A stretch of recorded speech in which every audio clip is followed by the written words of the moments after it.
प्रिय विद्यार्थियों नमस्कार।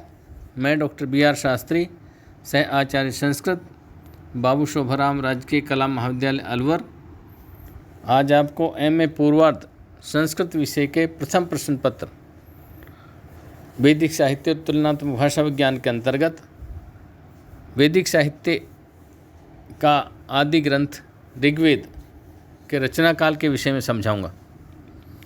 जैसा कहा जाता है, हमारे भारतीय दृष्टिकोण जो रचना काल के संबंध में कहता है, तो उनके अनुसार वे वेदों को अनादि और नित्य मानता है। भारतीय साहित्य के अनुसार सृष्टि के आदि में ईश्वर ने वेदों का ज्ञान अग्नि, वायु, सूर्य और अंगिरा को दिया। उस ईश्वरीय ज्ञान वेद मंत्रों का ऋषियों ने दर्शन किया। जिन ऋषियों ने जिन मंत्रों का दर्शन किया वे उन मंत्रों के ऋषि कहलाए। मनुस्मृति के आदि के प्रमाणों को उद्धृत करके ऋषि दयानंद ने सृष्टि की उत्पत्ति 1,98,52,976 वर्ष पूर्व हुई थी। इसलिए वेदों का आविर्भाव इतने ही वर्ष पहले हुआ था, क्योंकि वो सृष्टि उत्पत्ति से ही वेदों का रचना काल मानते हैं, आविर्भाव मानते हैं। लेकिन वर्तमान युग की ऐतिहासिक की दृष्टि जो विकासवाद पर विश्वास रखती है, इस भारतीय दृष्टिकोण को स्वीकार करने के लिए सहमत नहीं है। वैदिक साहित्य का अध्ययन करने वाले अनेक पाश्चात्य विद्वानों ने ऋग्वेद को सबसे प्राचीन मानकर उसके समय के निर्धारण का प्रयत्न किया। इन विद्वानों का कथन है कि प्रत्यक्ष और सबल प्रमाणों के अभाव में ऋग्वेद के समय को ठीक निश्चित नहीं किया जा सकता, परंतु उसका अनुमान अवश्य किया जा सकता है। हो सकता है कि उस अनुमान में कुछ शताब्दियों का अंतर रह जाए। पाश्चात्य आलोचकों के अनुसार भारतीय आलोचकों ने भी वेदों के समय की निर्धारित करने का प्रयत्न किया और ये ऋग्वेद के समय को पाश्चात्य आलोचकों की अपेक्षा अधिक प्राचीन समय तक खींच कर ले गए। इस स्थल पर ऋग्वेद की रचना के समय के संबंध में विभिन्न विद्वानों ने ये मत उद्धृत किए हैं, जिनमें मुख्य रूप से जो विद्वान हैं ऋग्वेद के रचना काल के मत देने वाले, उनमें मुख्य हैं मैक्स मूलर। मैक्स मूलर का मत बहुत महत्वपूर्ण माना जाता है।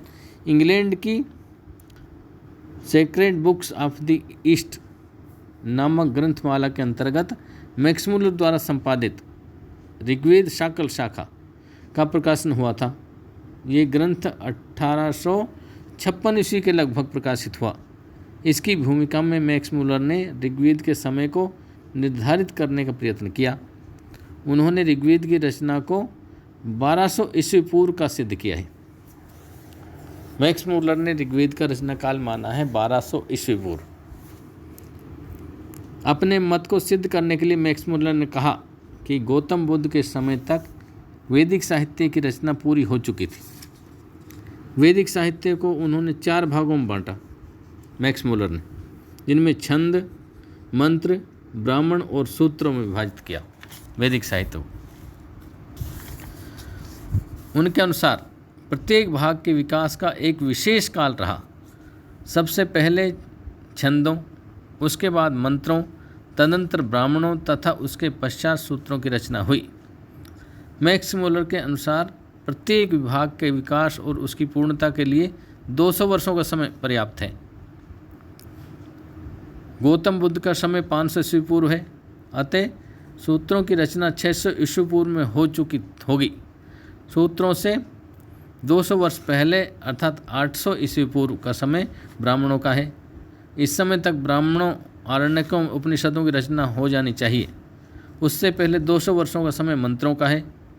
वेदों को 2 भागों में विभक्त किया जा सकता है, छंद और मंत्र। मंत्रों का विनियोग यज्ञों के अनुष्ठानों में किया जाता है तथा शेष छंद हैं। मंत्रों की रचना और विकास उससे पहले के 200 वर्षों में अर्थात 1000 ईस्वी पूर्व तथा छंदों की रचना उससे 200 वर्ष पहले अर्थात 1200 ईस्वी पूर्व में हुई थी। ऋग्वेद में प्राचीन छंद और मंत्र हैं, अतः ऋग्वेद का समय 1200 ईस्वी हो सकता है। ये मत है मैक्स मूलर का। मैक्स मूलर ने मत दिया है।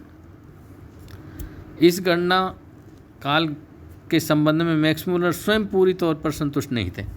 यद्यपि उन्होंने एक संभावना की है कि ऐसा हो सकता है 1200 ईस्वी पूर्व। उन्होंने बाद में स्वयं कहा कि ये समय निर्धारण तो केवल एक अनुमान है।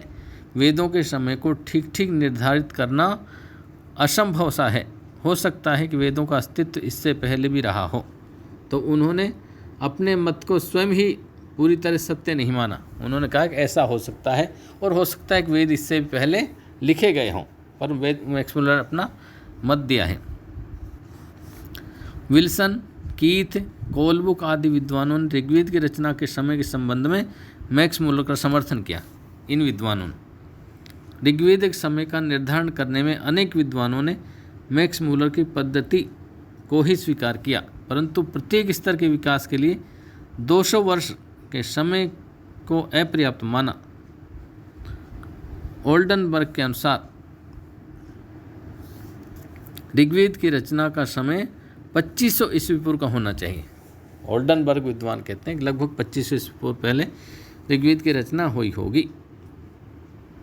अब है मैक्स मूलर के बाद ओल्डनबर्ग हो गया। अब है मैकडोनल्ड का मत। मैकडोनल्ड ने रचना काल के संबंध में कहा है 1200 ईस्वी पूर्व प्रतिपादित किया है। मैकडोनल्ड का विचार है कि आर्यों की भारतीय और ईरानी शाखाएं जो पहले एक ही थी कि 1300 ईस्वी पूर्व के लगभग पृथक हुई थी। इसी समय आर्यों की भारतीय शाखा द्वारा ऋग्वेद की रचना हुई। उसके 500 वर्ष बाद 800 ईस्वी पूर्व में अवेस्ता की रचना हुई। उनका कहना है कि जैकोबी के अनुसार यदि आर्यों की भारतीय ईरानी शाखाओं से पृथक होने के समय को 4500 ईस्वी पूर्व भी मान लिया जावे तो भी 3000 वर्षों तक इनकी शाखा भाषाएं अपरिवर्तित रही होंगी। 1907 ईस्वी में एशिया माइनर में प्राप्त 1400 ईस्वी पूर्व के अभिलेखों में मित्र, वरुण, इंद्र, नासत्य आदि देवताओं के उल्लेख उस समय दोनों शाखाओं के साम्य को सिद्ध करते हैं। उसी समय के लगभग यदि दोनों शाखाओं के पृथक होने को स्वीकार कर लिया जावे तो उसके कुछ समय बाद होने वाले भाषागत परिवर्तन ऋग्वेद की भाषा में व्यक्त हुए, जो भाषा उस युग की ईरानी से भिन्न हो गई होगी। अतः ऋग्वेद की रचना काल 1300 ईस्वी पूर्व होना चाहिए। अब अन्य मत जो हैं वो अगले वीडियो में समझाएंगे।